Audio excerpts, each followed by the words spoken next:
Très bien. Nous prions avant de lire la parole de Dieu et de commencer notre nouvelle série de prédications. Nous prions. Seigneur notre Dieu, nous te rendons grâce pour ta parole qui nous réunit ce matin, ta parole qui nous donne de pouvoir te louer, et ta parole qui, chaque jour de cette année, va pouvoir nous éclairer et nous conduire, que nous puissions aujourd'hui l'accueillir, cette parole, et qu'elle puisse nous transformer, nous guérir et nous conduire dans l'existence, dans nos choix quotidiens. Nous te le demandons au nom de Jésus. Amen. Alors, le thème des séries de prédications de cette semaine, de ce trimestre, jusqu'au temps du carême qui commence le 18 février, le thème, c'est quand la fève a du mal à passer. C'est drôle. C'est pas moi qui ai trouvé l'idée. Tout ça pour exprimer quoi? Pour exprimer que Christ nous apporte quelque chose, une bonne nouvelle, et que cette bonne nouvelle, parfois, il y a des aspects qu'on a du mal à vivre, en fait, tout simplement, à accueillir et à vivre. Et on va passer en revue différents aspects, et notamment appuyer sur les difficultés que nous pouvons rencontrer à vraiment vivre la parole de Dieu sur un certain nombre de sujets. Aujourd'hui, le sujet, ça va être l'argent. Nos difficultés à vivre la parole de Dieu en ce qui concerne la question de l'argent et des finances. Alors pour commencer, je vais vous donner tout de suite un exemple que j'ai trouvé dans un livre qui va vous faire tout de suite comprendre nos difficultés par rapport à ce thème-là.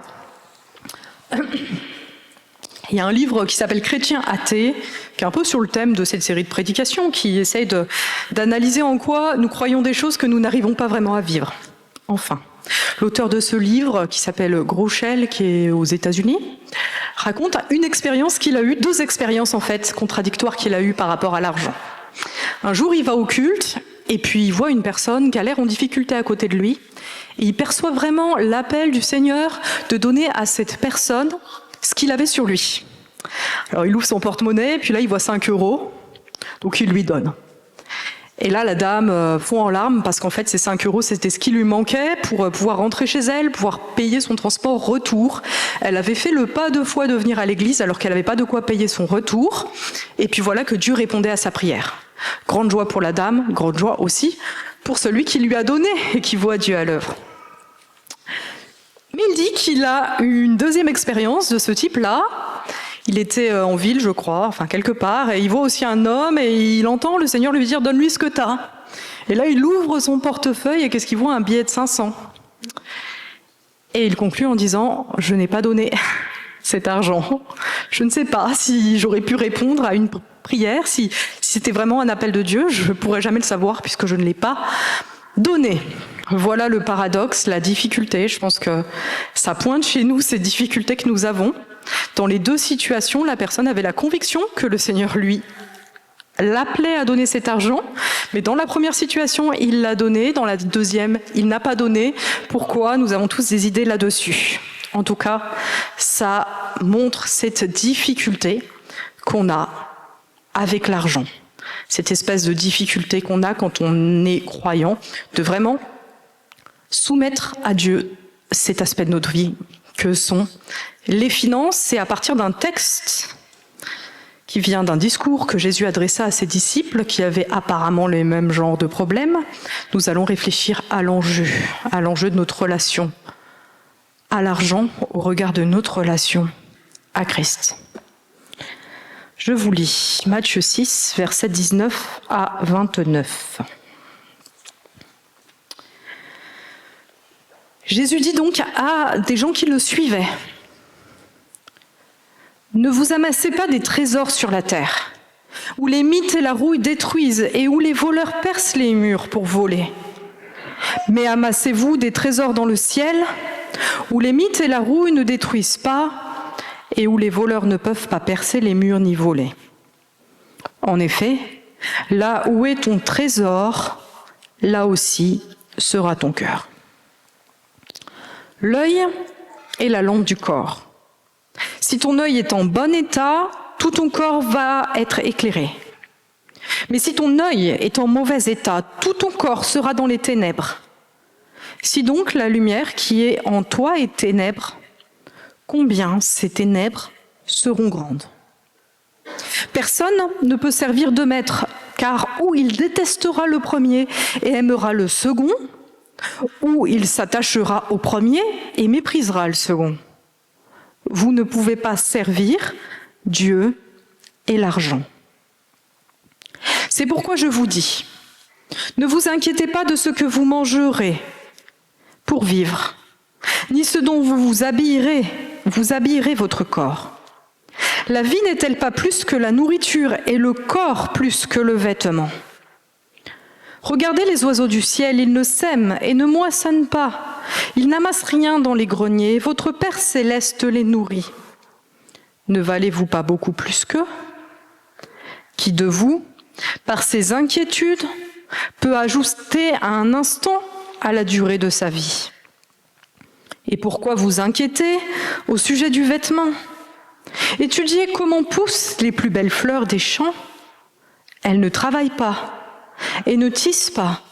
Cependant, je vous dis que Salomon lui-même, dans toute sa gloire, n'a pas eu d'aussi belle tenue que l'une d'elles. Premier enjeu que pointe ce discours de Jésus, est-ce qu'on veut avoir ou est-ce qu'on veut se donner ? Nous avons ces paroles où Jésus nous dit, oppose le fait d'amasser des richesses sur la terre ou d'amasser des trésors au ciel. Amasser des richesses sur la terre, qu'est-ce que ça veut dire ? On sait très bien ce que ça veut dire. Ça veut dire essayer d'acquérir des choses, de l'argent qui nous donne d'avoir des choses ou des choses qui nous donnent d'avoir de l'argent. C'est la même chose, l'argent ou les possessions finalement. On veut avoir des choses. Alors on peut se dire que ça nous concerne tout particulièrement dans notre société où on a des pubs qui nous disent Auchan, la vie, la vraie. Une société de consommation où on nous dit soit achète ça, tu seras plus heureux, tu seras plus heureux. Mais vous voyez, il n'y avait pas de supermarché à l'époque de Jésus et le problème était déjà là. Le problème c'est celui du cœur humain, de ce cœur pécheur qui essaie de faire sa vie par lui-même, qui essaie de fonder son bonheur sur lui-même, de construire son bonheur par lui-même. Et au fond de notre cœur pécheur, nous savons tous qu'il y a cette petite musique qui résonne et qui nous dit « si tu as un petit peu plus, eh ben tu seras quand même un petit peu plus heureux ». Le problème de ça, la rouille, les vermines, les voleurs, Jésus le dit, c'est que on a un petit peu plus, on est content. Nouvel aspirateur, un aspirateur robot par exemple, nouveau téléviseur, on est content. Et puis finalement on s'habitue, on n'est plus si content de ça, et puis on veut autre chose. La conséquence de ça, c'est que parfois aussi on perd des choses. On perd des capacités d'achat, parce qu'on perd du salaire, par exemple, et puis on peut plus acheter ce qu'on veut. Ou on perd parce qu'on se fait voler, parce qu'on casse, parce qu'il nous arrive des choses, et on est triste. Et puis à la fin, vous le savez, hein, on n'emmènera pas toutes ces richesses dans notre cercueil. À la fin, forcément, le détachement, et même s'il y a un héritage, l'État se chargera de prendre beaucoup de ce que vous avez amassé. Je ne dis pas que l'État est un voleur, je ne dis pas ça, Cédric.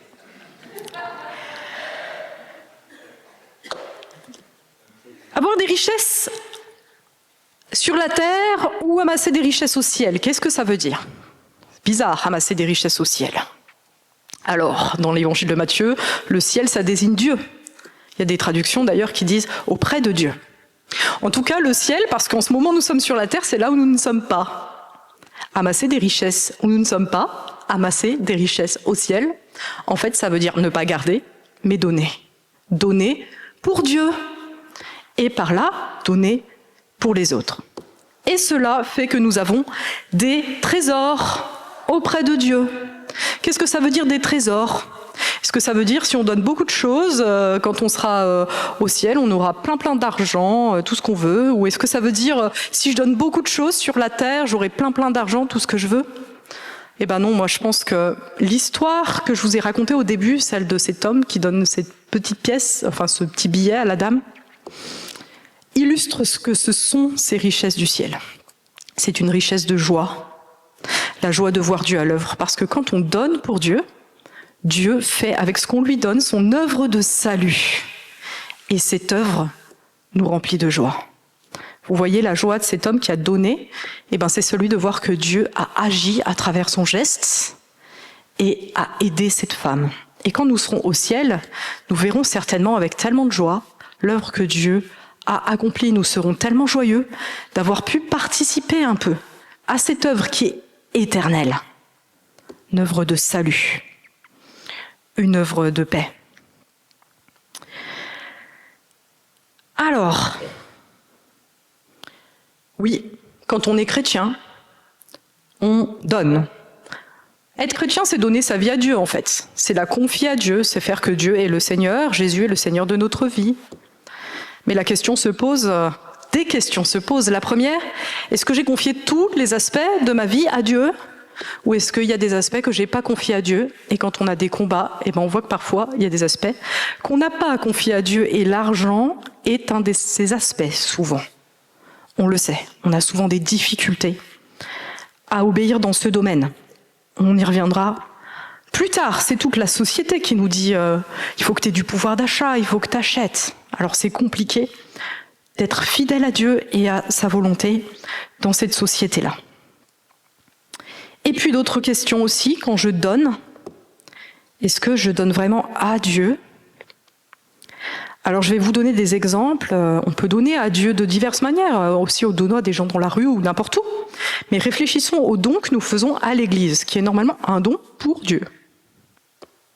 Il y a plusieurs manières d'envisager ce don, et je pense qu'il y a des manières qui ne sont pas forcément des manières qui relèvent vraiment du don, tel que Jésus l'appelle.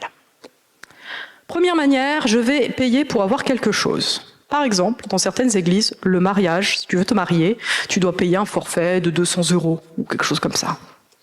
Et j'étais sur une page Facebook de gens qui allaient se marier il n'y a pas très longtemps, et il y a énormément de gens qui se plaignaient, qui disaient « Comment ça ? L'église ose nous demander 200 € pour notre mariage qui en coûte 20 000, c'est un scandale, etc. etc. » Bon, finalement, ils doivent quand même donner. Mais ça, c'est pas vraiment un don, en fait. On donne quelque chose pour avoir autre chose. On donne quelque chose parce qu'on veut une cérémonie. C'est pas vraiment un don, c'est quelque chose qui nous vise, nous. Autre manière de donner qui ne sont pas vraiment des dons, c'est de donner à l'Église pour que l'Église soit ce qu'on veut qu'elle soit. Je vous donne un exemple.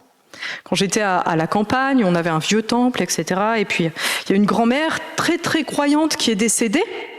Sa fille, qui n'était pas croyante, m'a dit « Moi, j'ai continué à donner à l'Église, justement pour ce jour-là, pour que ma mère puisse avoir un enterrement dans une église, en bon état, avec un pasteur. » Elle n'a pas donné à Dieu pour que Dieu fasse ce qu'il veut avec son argent.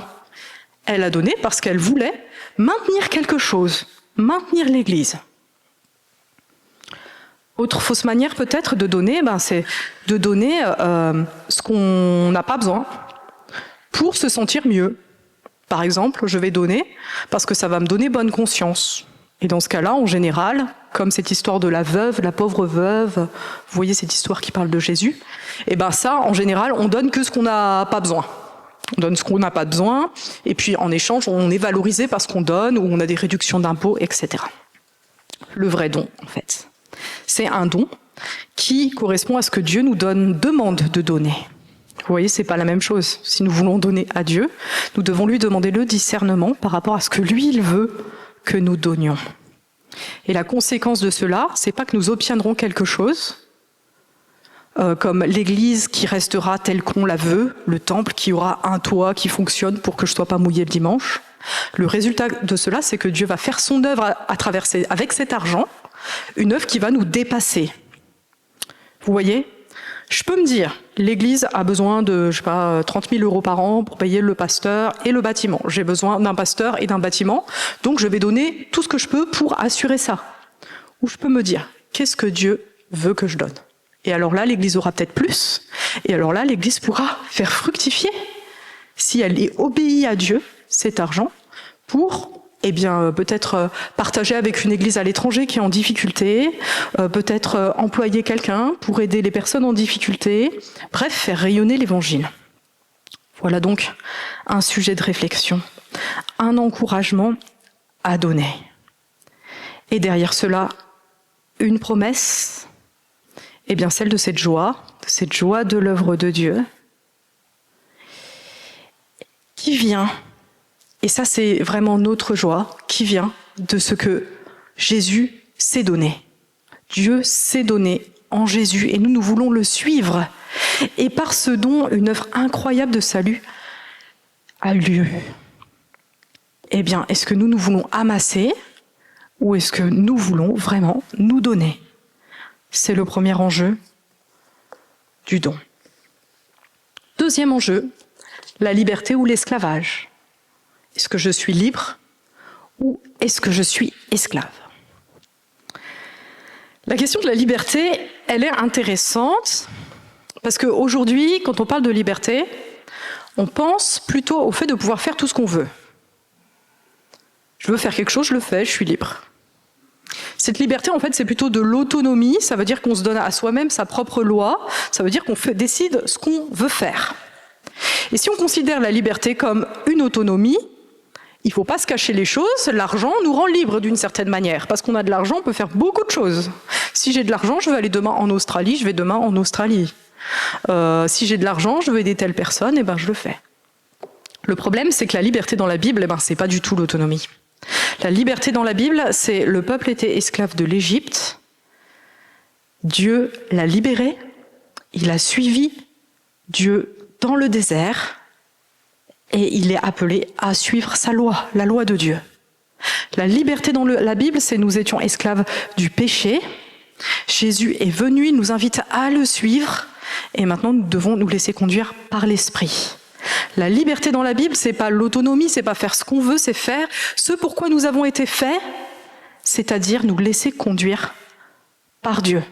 C'est pas l'autonomie, c'est suivre la loi de Dieu et suivre l'Esprit qui nous est donné en Jésus. Et là, on comprend que c'est pas la même chose, et c'est ce qu'exprime ce passage qui parle des yeux et du corps. Les yeux, eh bien, c'est ce qui nous conduit, c'est ce qui nous donne la lumière, qui nous permet de savoir où on va avancer, vous voyez? Et là, Jésus nous dit, on peut regarder aux mauvaises choses, et alors on sera conduit par les mauvaises choses, et on ne sera pas libre. Ou on peut regarder à Dieu qui va nous éclairer et alors on va aller là où on doit aller et on sera libre. Et il enchaîne avec cette histoire d'être esclave, serviteur de Dieu ou de l'argent. Parce que cette chose qu'on regarde souvent à la place de Dieu, qu'on laisse nous conduire à la place de Dieu très souvent, c'est l'argent. Voilà. Alors soit on suit l'argent, on prend nos décisions par rapport à l'argent, à ce qu'on risque de perdre ou à ce qu'on désire gagner, soit on prend nos décisions par rapport à Dieu. Et là, il y a un conflit qu'on voit avec la petite histoire que je vous ai racontée au début. Dieu te demande quelque chose, l'argent te demande quelque chose. Qu'est-ce que je choisis? En définitive, est-ce que je donne ou est-ce que je donne pas? Et ce combat est tellement fréquent. Je vais vous en donner quelques exemples qui vont certainement vous éclairer, vous évoquer des situations. Le premier me concerne, je conduis pas très bien, surtout pour me garer. Voilà, donc j'ai des petits problèmes de parking. Et puis un jour, c'était la nuit, personne m'a vu. Et puis j'ai fait une grosse rayure sur une voiture toute neuve. Ma voiture, elle n'est pas toute neuve, mais l'autre voiture, elle était toute neuve. Alors on voyait bien la rayure. Je ne pouvais pas m'imaginer que c'était pas moi. Et là, la question se pose. Soit on laisse son nom sur la voiture, et puis la personne, elle va nous rappeler, elle va nous dire que le carrossier lui a dit que ça coûtait 1 000 € d'enlever la petite rayure, parce que c'est à peu près ça. Ça gagne plus carrossier que pasteur, je pense. Et puis là, on va dire, je vais faire fonctionner l'assurance, et puis on va se prendre un malus, quoi. On va payer plus d'assurance. Évidemment, qu'est-ce qu'on fait? Bon, j'ai prévenu la dame. Mais ça va coûter quand même, hein, j'y réfléchis longtemps. Autre situation un petit peu plus grave, une personne que je connais avait des difficultés pour payer ses factures, etc. Enfin, elle avait des difficultés financières, voilà. Des difficultés financières, et puis je ne me souviens plus les détails, mais la CAF lui proposait quelque chose, il fallait juste qu'elle mente. Je ne sais plus. En tout cas, si elle mentait, la CAF fallait lui donner une allocation qui allait lui permettre de vivre. Et cette personne a décidé de ne pas mentir. Autre situation encore plus grave, et là j'avoue que quand cette personne m'en a parlé comme pasteur, j'ai admiré sa foi. J'ai admiré sa foi. C'était une personne d'une vingtaine d'années, je pense, qui venait d'un pays d'Afrique et qui avait immigré dans des conditions très compliquées. Et puis il arrive en France, et puis là on lui dit écoute, ici si tu dis que t'es mineur, si tu dis que t'as moins de 18 ans, genre que t'as 16 ans alors que t'en as 22, ça peut passer, l'État va te prendre en charge, parce qu'en fait l'État prend en charge les personnes qui sont mineures. Et puis en attendant que la minorité soit reconnue, il y a toutes sortes d'associations qui font en sorte que ces mineurs soient hébergés, nourris, etc., plus ou moins. Beaucoup de facilité. Si tu dis que t'es majeur, compliqué. Et ce jeune-là a eu la conviction, après quelques mois, d'avouer à l'administration qu'il était majeur, en fait. Quand il m'a dit ça, j'étais stupéfaite. J'étais stupéfaite et vraiment impressionnée par sa foi. Maintenant, le résultat de tout ça, c'est pas automatique, mais je peux vous dire que dans toutes ces situations, Dieu a été à l'œuvre. Même dans la dernière, ces personnes n'ont pas été confuses. Dieu a honoré leur foi. Et alors quel témoignage? Quel témoignage quand tout le monde va dans une direction et que nous on va dans la direction inverse. Et quelle liberté aussi. Quelle liberté de pouvoir rester ferme dans ses convictions, ferme dans la vérité. Troisième aspect. Est-ce qu'on veut avoir peur ou est-ce qu'on veut avoir confiance? Alors là, je vais vous parler de la dernière partie de notre histoire que je n'ai même pas terminée, qui est si poétique. Si poétique. Ça parle des petits oiseaux, des fleurs, de Salomon. Magnifique. Magnifique. Et ça désigne en fait l'aspect certainement le plus profond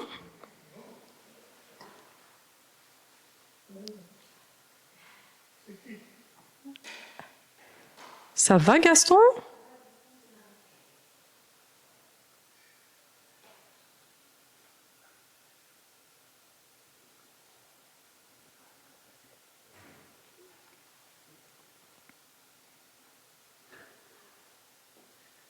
Ça va. Très bien. Donc l'aspect le plus noir, le plus douloureux peut-être de cette question de l'argent, le plus profond. Ce qui se cache derrière en fait tous nos problèmes avec l'argent, je pense très profondément. Ce problème, eh bien, c'est la peur. Et je ne sais pas si vous vous êtes imaginé pourquoi ce pasteur n'avait pas donné les 500 €. Moi, je me suis imaginé, je me suis mis à sa place. Bah oui, si ma mère tombe malade, ça pourrait m'aider d'avoir économisé ces 500 €. Si ma fille doit faire des études dans une école très chère, eh bien voilà, je pourrais en avoir besoin. Aussi, le chômage, si demain je suis au chômage, je pourrais avoir besoin de cet argent, pourquoi le donner? Quelle sécurité quand on a, en fait, quand on peut s'appuyer dessus, sur de l'argent. Et à cela, Jésus dit, ne vous inquiétez pas, parce que votre corps et votre vie sont plus importantes que cela. Ne vous inquiétez pas, parce que c'est plus important que cela, plus précieux pour Dieu. Votre vie et votre corps est si précieux pour Dieu qu'il s'en occupe, en fait. C'est ça qu'il dit. Il prend soin de nous, il prend soin de notre vie et de notre corps, de tout. Alors vous allez me dire, oui, très bien, oui, Dieu prend soin de nous, il répond à nos besoins et tout ça, mais bon, si on évite d'avoir des problèmes, c'est mieux aussi, quitte à faire, autant limiter les problèmes. Et puis on va chercher Dieu pour quand on n'a pas trop, enfin quand on a vraiment des gros problèmes qu'on peut pas gérer par nous-mêmes. Mais en fait, ça va plus loin que ça. Ce texte nous montre plus. Il dit plus que le fait que Dieu connaît nos besoins et s'occupe de nous. Simplement. Quand il nous dit que notre vie et notre corps sont plus précieux pour Dieu que toute autre chose, eh ben, il pointe vers quelque chose de plus grand, qui est ce qu'il nous offre en particulier, qui est la résurrection et la vie éternelle. Ça, c'est une assurance qu'aucune assurance vie ne pourra jamais nous offrir. C'est pas juste que Dieu pourvoit à nos besoins comme l'argent pourvoit à nos besoins. Dieu fait plus que cela. Et si nous avons la résurrection et la vie éternelle, eh ben nous ne craignons absolument rien, même si nous n'avons rien, même si nous perdons tout, eh bien nous serons vivants à jamais. Mesurons cela, quelle paix, quel remède à cette anxiété qui nous remplit si souvent nous nous inquiétons pour tant de choses qui des fois même n'arrivent même pas. Eh bien Dieu s'occupe de nous et il nous donne plus que tout ce que n'importe quelle chose humaine pourrait nous apporter. Alors pourquoi ? Bah oui, nous sommes très très fragiles et nous nous en rendons compte surtout quand il nous arrive des choses difficiles. Nous sommes fragiles, un peu perdus au milieu de l'eau. Et puis nous essayons évidemment de nous raccrocher à ce que nous trouvons, une petite planche par-ci, une petite planche par-là, et puis l'argent est une de ces planches à laquelle nous aimons si bien nous accrocher. Mais rassurons-nous, car en fait il y a un Dieu, ce n'est pas toi. Et ce Dieu-là, il est venu te sauver en Jésus. Il est mort et ressuscité pour toi. Alors il vient et il te dit, mais monte dans mon bateau. Dans ce bateau, il y a la vie éternelle. Arrête de t'accrocher à des petites choses qui, de toute façon, vont passer. Alors là, se trouve aussi la joie qu'on a derrière ce rapport à l'argent. Cette joie qui peut nous encourager, c'est celle d'être en sécurité, d'être sauvés. Puissions-nous vraiment recevoir cela, recevoir cette paix. En conclusion, je vous invite à penser à l'argent. L'argent et les biens et l'argent. Tout ce qui nous ont apporté dans notre vie. Des plaisirs, bien sûr, des joies, la joie d'offrir, la joie de donner, la joie de recevoir, plein de choses positives. La joie de pouvoir accueillir les autres aussi. Grâce à l'argent, on peut faire plein de choses.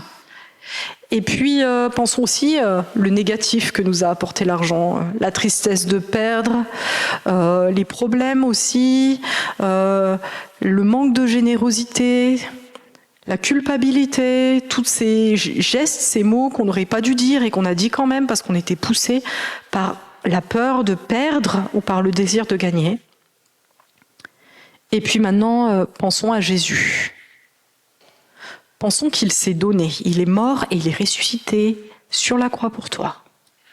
Il est mort et il est ressuscité pour que tu sois libre, pour que tu puisses être en sécurité. Et il te dit, toi, suis-moi. Alors, frères et sœurs, qui suivrons-nous ? Amen. Je vous invite à prier parce qu'on mesure les difficultés et on sait que c'est pas facile. De suivre Jésus dans ce monde avec notre cœur, et nous allons lui demander de nous faire grâce. Seigneur notre Dieu, tu sais nos difficultés avec l'argent. Merci d'avoir mis en garde tes disciples, de nous mettre en garde aujourd'hui. Nous te remettons tout ce que nous avons pu percevoir de nos difficultés avec l'argent, de ces mauvais choix peut-être que nous faisons. Et nous te demandons de nous éclairer, de nous parler, de nous conduire cette année, Seigneur, parce que nous voulons te choisir. Alors que nous puissions te choisir dans chacune de ces situations où nous sommes mis en position de devoir prendre des décisions pour toi, des décisions contre l'argent. Seigneur, on veut te rendre grâce pour l'argent, les biens que tu nous as donnés, parce qu'on sait que tout ça, ça vient de toi, en définitive. Et on te demande de pouvoir bien en user pour ton royaume. Nous te confions nos difficultés aussi, peut-être nous avons des difficultés, nous sommes en difficulté financière. Eh bien, nous te demandons de nous conduire, de nous donner ta paix. Au nom de Jésus. Amen.